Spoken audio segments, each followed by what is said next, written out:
Welcome to Zoom In. I'm David Matlin in Tel Aviv. Thanks for joining us wherever you are in the world. Here on the program, always getting into the biggest stories in and around Israel and the wider world. Let's get started.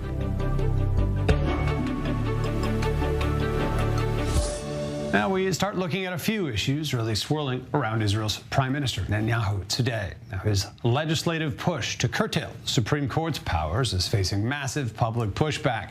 In the latest, opposition lawmakers in the parliament's Constitution, Law and Justice committees are seeking to slow any progress as they submitted a staggering 27,676 reservations or amendment proposals to that coalition's bill, all to limit the court's use of the so-called reasonableness test. Now, but the Prime Minister, he's been forced to address the growing number of high-level IDF reservists as well, threatening to not show up if the overhaul is advanced, and all while barely 24 hours released from an overnight stay at Sheba Medical Center, now with a heart monitor attached. So the focus on the Prime Minister as usual. We go to outside the Prime Minister's office. Our correspondent Ariel Osaran standing by there today to talk about all the issues.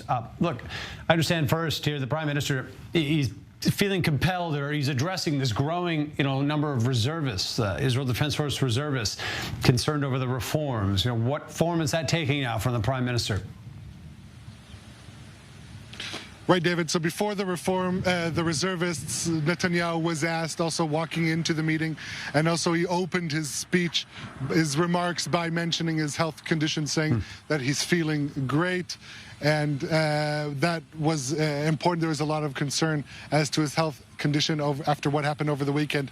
But regarding the reservists, most of his remarks were indeed aimed at his discontent, with no lack of a better word, to this protest by the reservists. Now, it is important to clarify that we're talking about volunteer reservists, that, yes, the IDF relies on them for their, in parts of its regular standing missions, but these are not reservists who are obliged to serve under law. Now, this is an important clarification, but let's hear from Netanyahu himself what he had to say about these reservists whose refusal to stand up to their service undermines Israel's democracy, as he said. Let's take a listen.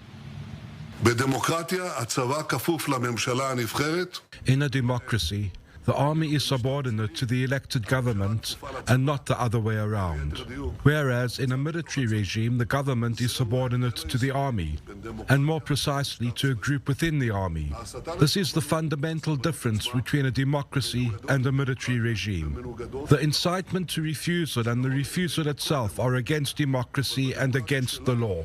This is true for any democracy, but in our democracy, the incitement and the refusal directly endangers the security of all Israeli citizens. They harm deterrence against our enemies, who can be easily tempted into acts of aggression against us, and they undermine the discipline within the army, which is the basis of the army's existence in the first place. It's not possible for there to be a group within the army that will threaten the elected government. If we do not do as we wish, we will shut down our security. Look,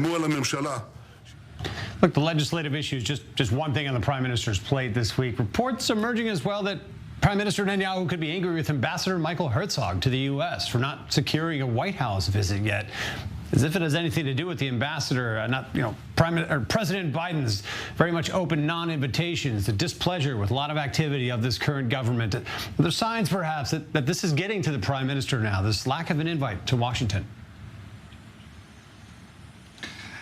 Lack of an invite for Netanyahu, and it's the ambassador's brother, Ambassador Herzog's brother, the president, Isaac Herzog, who did get an invitation and is expected to be welcomed with open arms in Washington. Look, already since March, when President Biden said it's not going to come in the near term, the invite for Netanyahu, there's been a lot of tensions between Washington and Jerusalem. The latest, obviously, the the harsh discussion that Netanyahu reportedly had with Ambassador Herzog. Just last week, President Biden said that this is perhaps the most fundamental government that Israel has ever had, the most extremist government Israel has ever had, and it is apparent in relations between Israel and the United States.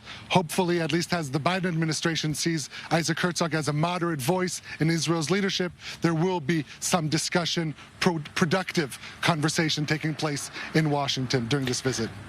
Ariel Esran, thanks for coming to us from the Prime Minister's office in Jerusalem.